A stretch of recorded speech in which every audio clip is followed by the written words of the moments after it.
What is up, everyone? Welcome into ADC Sports Dallas Primetime. Tonight, we will try to recap the offseason by pointing out the top 5 biggest surprises during the Dallas Cowboys offseason. Mostly, the reason why we can finally get into these kind of topics is the fact that the offseason is nearly over. July 15th will be the deadline for a long-term deal with Dalton Schultz. So other than that, it doesn't seem like the Cowboys are going to make any other major move. Can they sign a free agent here and there? Can they make Cowboys Nation's requests come true and sign a player like, I don't know, Anthony Barr, for example, at linebacker, Will Fuller at wide receiver? We don't know, but, based on likelihood, don't get your hopes up. And as such, we're going to dive into the top 5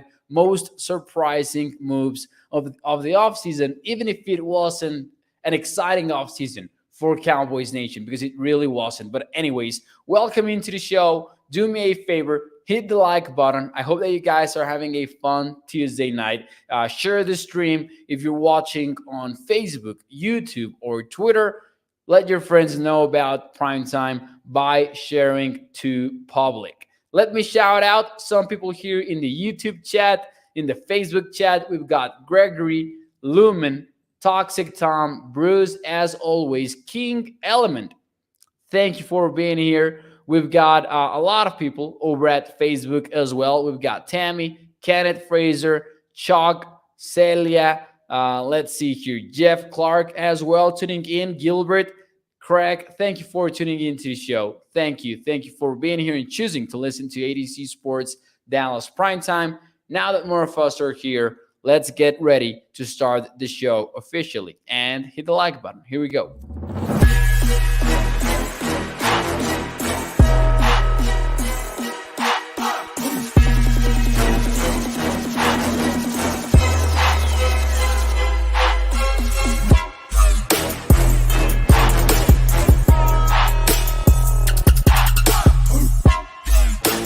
What is up, everyone, and welcome into ADC Sports Dallas Primetime. I'm your host, Mauricio Rodriguez, streaming with you live every Sunday through Thursday night at 8 p.m. Central here on Dallas On Demand Sports Talk Network, with a lot more content coming your way throughout the entire offseason and preseason. Make sure that you check out adcsports.com/Dallas, because we've got daily new articles up there on the website. So make sure you check that out. Tonight on the show, though, we will try to list the top 5 biggest offseason surprises for the 2022 offseason for the Cowboys, because a lot of things happened that maybe we were not quite expecting. So tonight, I ranked them from number 1 to number 5, but I do so with your help, because the first question, as we get ready to open up this show for you in the chat, is,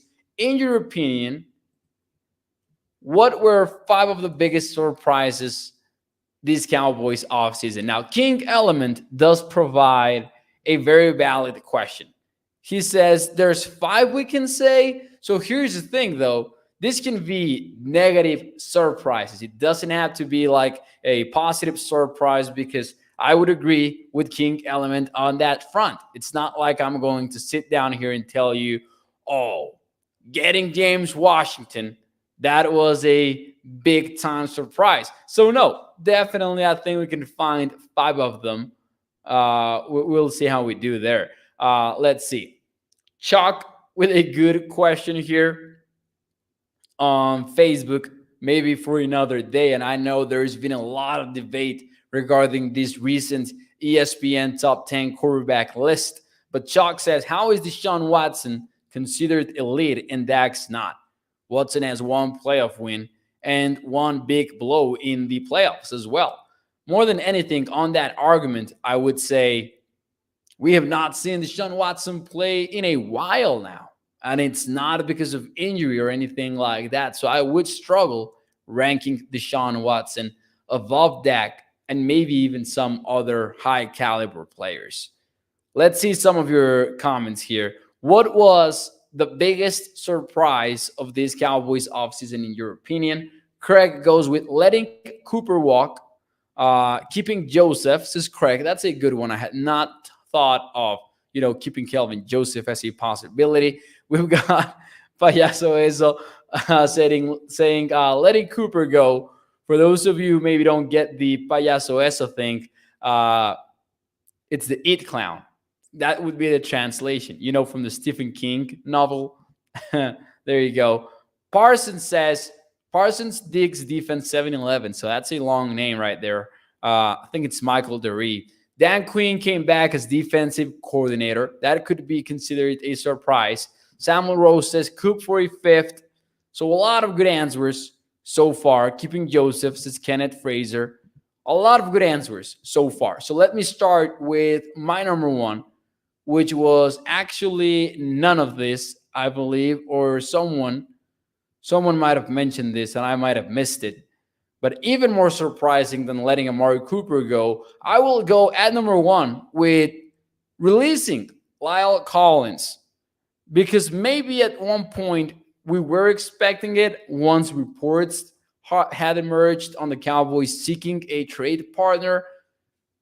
But if you had told me right after the loss to the San Francisco 49ers that the Cowboys were going to release Lyle Collins and win virtually nothing because, saving the cap space that they did after June 1st, that counts as nothing to me as to what the Cowboys gained out of this move, I would have been shocked. I would have said there's no way that happens. I know that they like Terrence Steele, but that would have looked like a big surprise to me if they had moved on from Lyle Collins. But they did. They did. And they did so without even waiting for Lyle Collins to even prove anything in the offseason. Because I've seen some people say that, the Cowboys coaching staff didn't like Lyle Collins because of work ethic issues, so on and so on. But I don't know. It feels like Collins was good enough to maybe give him the chance to prove the coaching staff wrong during OTAs, during minicamp, during training camp even. And once more, the Cowboys didn't save that much or basically nothing out of this move. So to me, releasing Lyle Collins actually comes in at number one on my list. And I get that some will argue, they like Terrence Steele, so maybe it wasn't that big of a surprise. But I would be lying if I told you that I wasn't taken off guard by this move. Let's see some of your comments here. At this point, Mo, says Toxic Tom, not much surprises me with this team. Bruce says Collins bribed the P tester one too many times. Now, I will say that was, unbelievable by Lyle Collins. But then again, I cannot get behind the idea that specific event was what caused the Cowboys to move on from Lyle Collins. And if it was, then there's something wrong with the front office. But, someone said earlier on the show that the Cowboys did keep Kelvin Joseph. So how weird would it be if that was a quote-unquote reason for the Cowboys moving on from Lyle Collins? Kelvin Joseph still on the team. Taking Smith over Linderbaum, says Craig. That's a good answer as well. Samuel says, I'm so surprised with that we haven't signed J.C. Treader. And I am guessing that's actually a sarcastic comment by Samuel. The D-Law pay cut, says King Element. That was a good one. King Element says here, I thought that he was probably going to be gone. Either that or, you talked about the offseason moves that the Cowboys had to do. We talked about their to-do list early in the offseason, and I don't think that many of us thought that there was a DeMarcus Lawrence situation to solve. Maybe D-Law wasn't as content, but it definitely was a surprise that they had to rework the deal the way that they did, which I honestly believe that was a good move. I thought that was a win-win situation, and I applaud the Cowboys front office for that specific transaction. All right, moving on to my number two. And by the way, if you're just joining the show, do me a favor and hit the like button, share the stream if you're watching on Facebook, YouTube, or Twitter. My number two surprise out of this offseason, someone already mentioned it, but sticking with both Dan Quinn and Kellen Moore. And I had to include both coordinators on this one, even though mostly we're talking about Dan Quinn. He had such a tremendous season as a defensive coordinator for the Cowboys. It's simply an effect that cannot be overlooked, even though the Cowboys' talent was overhauled on defense. Dan Quinn also brought a lot to the table, and he was willing to adapt his own game. We saw a Dan Quinn that was way more aggressive in terms of playing man coverage. We saw this team be one of the units with the most cover one snaps in the entire calendar year. And that was all Dan Quinn. He utilized Michael Parsons to the best of the rookie's abilities. He trusted Trevon Diggs to work as a man-to-man cornerback most of the season. And Dan Quinn went out there and held multiple interviews and was even named a finalist for several teams around the league. So it honestly came to a point in which we thought to ourselves, one of these guys is not returning. Even though Cowboys Nation is not high on Kellen Moore right now, many were expecting him to take an opportunity if it presented itself. Never seemed like it did, although he was named a finalist for the Miami Dolphins job. According to many, it was between him and Mike McDaniel. But keeping them both was a surprise. And I would say this is a positive surprise. Maybe an asterisk for the Kellen Moore conversation because I know that we've got question marks there. But at least talking about Dan Quinn, that was a big-time surprise in the best of ways. Because this Cowboys defense could have been in trouble after, had they lost Dan Quinn to another team. Bruce says the only reason I am surprised that they kept DQ is because Jerry almost drove him to a head coaching job. Signing the bum Washington who will not make the team. This is a comment from Craig that continues his campaign against James Washington by claiming that he will not make the team. That's a take with which I disagree strongly. Adam says, I wasn't expecting Dan to still be around. I thought that Kellen would be canned. That is a double surprise. So there you go. Adam counts this one as two different surprises. Signing Gallup to a 5-year extension, says Gregory. That's a good one as well.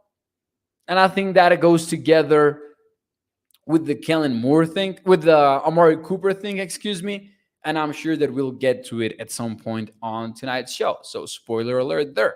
But not yet, because coming in at number 3 is one that actually has to do with the NFL draft. Someone mentioned it towards the beginning of the show, but I got to go with drafting Tyler Smith in the first round. Forget about draft night for a moment here, because by draft night, we had heard the rumors. The noise was there around Twitter, around social media in general, in radio, all of that. By draft night, we were hearing about Tyler Smith. So much so that people out there were saying, oh, you know what? If the Cowboys pick Tyler Smith, I don't know about that one. Until, but before that, where did Tyler Smith show up in the mock drafts? And every player that was mocked to the Cowboys seemed to be either a wide receiver or an offensive guard, someone like Zion Johnson or Kenyon Green, both of whom were drafted before the Cowboys went on the clock come draft night. So drafting Tyler Smith, if you don't look at it from a draft week perspective, that was a major surprise. I don't think anyone saw this coming. Now, right after the draft, the Cowboys did came out and say, we do look at Tyler Smith as a center in year 1. And maybe that eased our concerns. We'll see how this plays out. This is one of these storylines to follow in 2022, but I had to include this as a top 3 surprise of the offseason. Because once more, on Thursday night, back in April, we knew about this possibility. But before that, no one was really talking about Tyler Smith. And it was surprising even on draft night because of the players that were available, mainly a guy like Jermaine Johnson, a guy like Devin Lloyd and Nakobe Dean. And I'm not criticizing the Cowboys for not taking Nakobe Dean, for example, because, we just didn't know about the health issue. Something to monitor as well as he gets ready to play in the NFC East. That's a good one as well. Professor O says, I feel like the Dalrymple situation should have been in the top 3. That would have been fair. Wanted to stick mostly to football here, so didn't even think about it, to be honest. But Professor O is on to something there. That was a big surprise and was a storyline that sucked to find out about.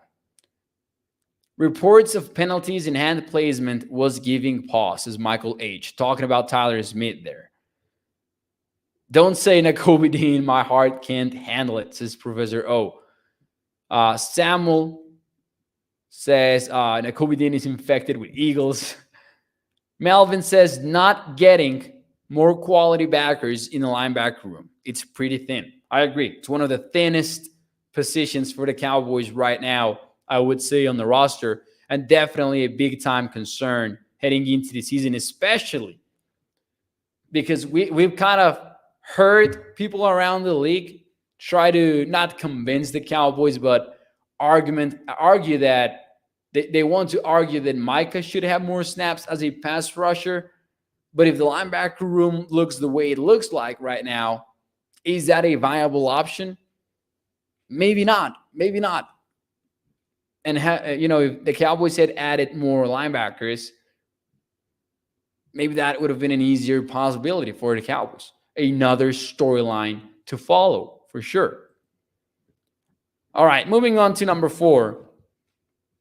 And this one might be an unexpected one for a lot of you guys, but I was really thinking about it, and I think this was sort of an overlooked surprise of this offseason. Just the fact that even though it's not official yet because there's a competition going on at the position, I will say seemingly rolling with a rookie kicker at number 4. Jonathan Garibay, who was an undrafted free agent by the team, is currently the favorite to land the job and play for the Cowboys in 2022. I will say that I don't have anything against Jonathan Garibay, but it is interesting that the Cowboys are making this bet. And I wouldn't have expected it unless it was someone that they had drafted in the 4th round or the 5th round of the NFL draft, like we talked about it possibly happening with guys like Cade York from LSU or guys like that. But rolling with Garibay sounds like a surprise to me, and I wanted to include it at number 4. Hopefully this one pays off. I actually kind of like it. I would much rather take a risk on someone like the Texas Tech prospect rather than bringing in Michael Bagley, for example, who, despite a name that we recognize, despite having that name, he hasn't been efficient in the NFL as of late. And in fact, he's been among the worst kickers in the league over the last few years. So I am all for rolling the dice with the rookie, but definitely coming in as a surprise, I would say. I don't ever want to kick field goals anyway, says Professor. Craig says he only made 19 kicks. Samuel says Lirim Hairulahu is back, and that is true. Lirim is back, so he will provide a competition. I cannot wait for a training camp when we try to, actually have this more accurate picture as to how he's doing. Toxic Tom saying, what could go wrong with that kicking plan? Well, we have seen, to be fair, very successful rookie kickers in the NFL. And there is no better example than what we saw last year with the Bengals. They drafted Monty Mack. I get that. but I'm not against rolling the dice with a rookie. Locks44 says Gary is from my hometown Riverside, rooting for him all the way. I am on a similar note. Of course, he's not from my hometown, but he is son of Mexican parents. So I'm excited about that as well. And Mexico's fans are rooting for him all the way, and I include myself among them. I'm excited about Garibay. I interviewed Isaac, as you guys know, about a 2 to 3 weeks ago, I believe. And Isaac was talking about how cool it was for him to have a guy with whom he can talk like he does with, people from Mexico, because at the end of the day, the culture is different, and it probably is cool just having someone that you can talk to in Spanish on the same team when that's your native language. So Isaac called it an instant compadre relationship. So they were immediate best friends over there with the Cowboys, and I loved hearing that with Isaac. Hopefully Garibay has a great job, right?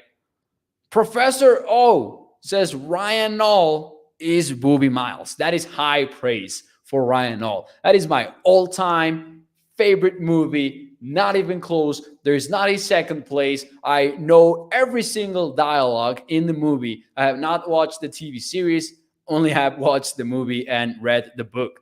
But I love Friday Night Lights. That's my all-time favorite movie.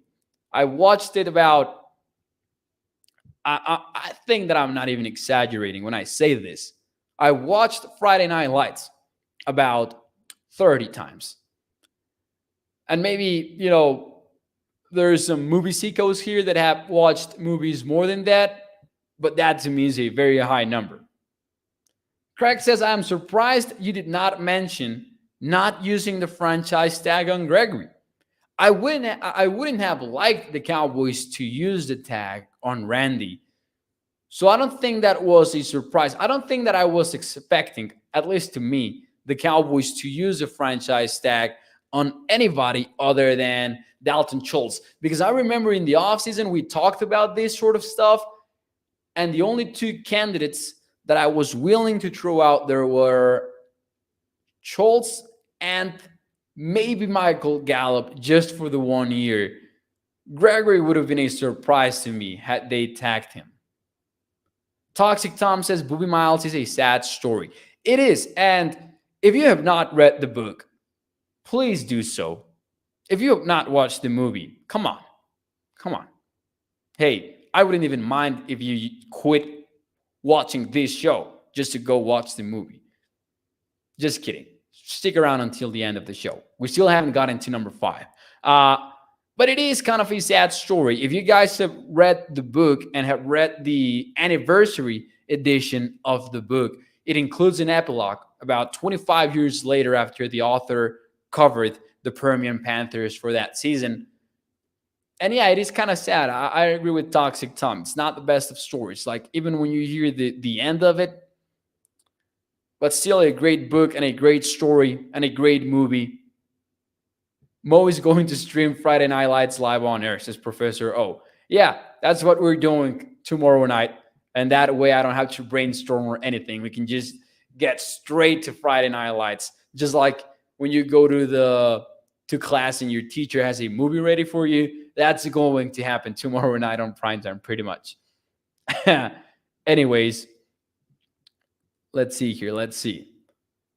Randy's history, says David Webb. Sam got this. Man, David, I hope that you're right.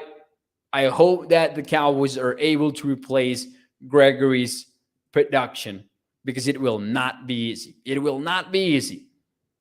Moving on to number 5, and just to close out the show, could have been higher on the list. I will give you that. But the only reason why it's not higher, it's because the Cowboys did draft CeeDee Lamb in 2020. Amari Cooper's contract did have plenty of outs. That is why, coming in at number 5, I've got trading Cooper away just to round out the top 5. I will say that many people do not consider this a surprise at all because of the reasons that I just mentioned. But it definitely had to be somewhat of a surprise. I think back to January and February when we were thinking about this being a possibility, and I keep thinking that I held out hope on keeping Amari Cooper. Like when this was a conversation and when Stephen Jones wouldn't commit to Amari Cooper staying on the team publicly or anything like that, I just had this feeling like there's no way that they actually get rid of Cooper when he is a number one wide receiver signed to a contract that's clearly under market value and you're going to get rid of him. It didn't sound right on my mind, and yet it happened. So I did have to include this as a surprise. And I do want to shout out Bob Sturm here, who actually was kind enough to join us the night before the NFL draft. And that was one of the most fun that I've had recording a primetime show so far. He had a mailbag published today over there at The Athletic. And let me read you this sentence. That's kind of sad, but also kind of true.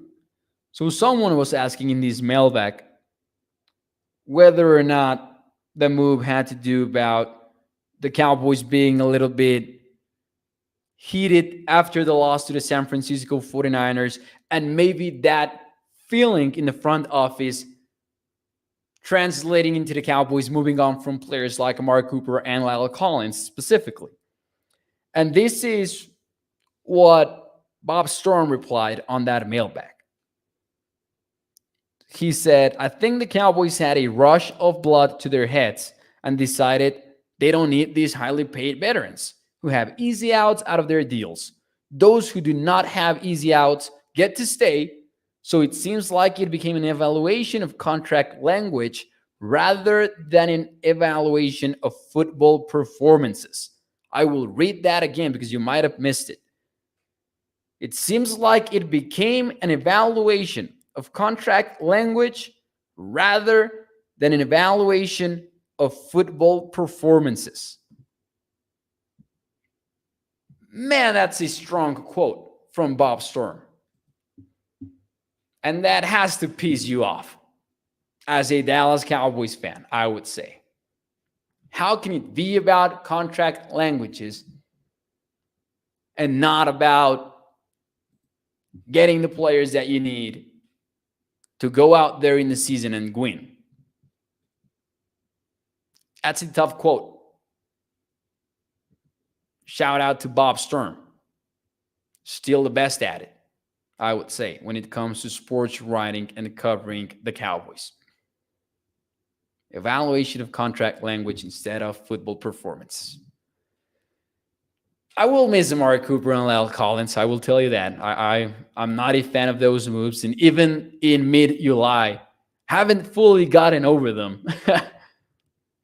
Gregory says, come on, Mo, you know the Yankees being in first place is your biggest surprise. It is. It is. I didn't expect the Yankees to be dominating like they have been doing so far this season. Honorable mention, I will give you that, Professor O. Honorable mention, Ryan Nall signing, because I was actually surprised by that move. I was like, all right, let's get it. That was 5B. Yes, sir. That was 5B. All right. Some of the comments over at Facebook. We've got Adam saying they will likely figure out that they needed Coop by half the season, likely sooner. Hopefully not. Hopefully, Adam, they prove us wrong. And hopefully they say, see, we knew this about CeeDee Lamb as CeeDee Lamb tears up the league or something like that. Still got my number 19 Cooper jersey, says Chris Davis. I was this close to getting an Amari Cooper jersey for the collection after the 20, what was it? After the, I think it was after the 2019 season. And then I didn't for whatever reason. If it weren't, shout out to Shane Carter here in the show, writer for ADC Sports Dallas. Shane says, if it weren't for a solid draft class, the offseason would have had an F. Maybe. And even if you're fair, like if you dive into the draft class, It's not like you can grade it as an A plus or something that fully rescues the offseason, right? And I didn't mind. I actually liked the draft class for the Cowboys, but I also know that it's quite questionable. I like the fact that they went after team needs, but did they go for the best player available or not? That's a valid question. I loved the value out of getting Jalen Tolbert in the third round. I did love that. But to me, it's not among the best classes of the year. It's what I'm trying to say.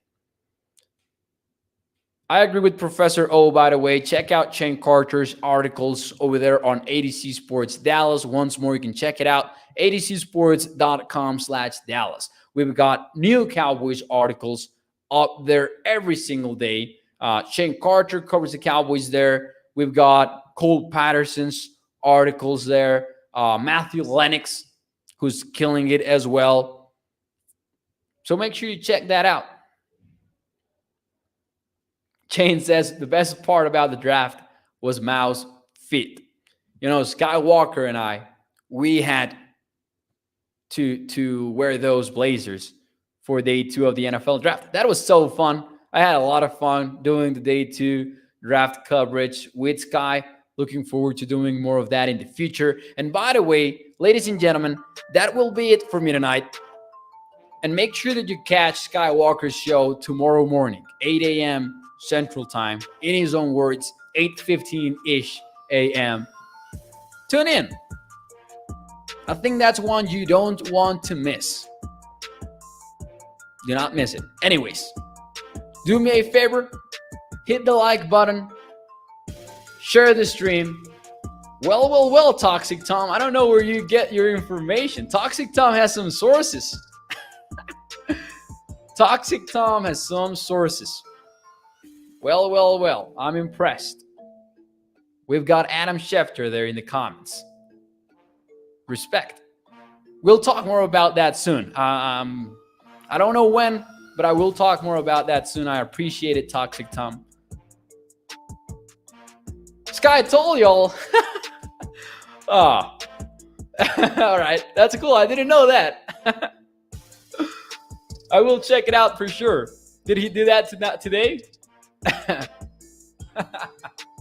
Professor O says Sky told us the contract details too. That's hilarious, actually. Yeah, I am becoming a full-time employee of ADC Sports Dallas. I cannot wait. Anyways,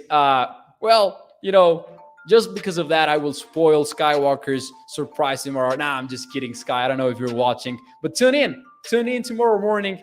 Make sure you hit the like button, share the stream, and I will see you tomorrow night, 8 p.m. Central. I appreciate every one of you guys. Thanks so much. See you tomorrow. Bye-bye.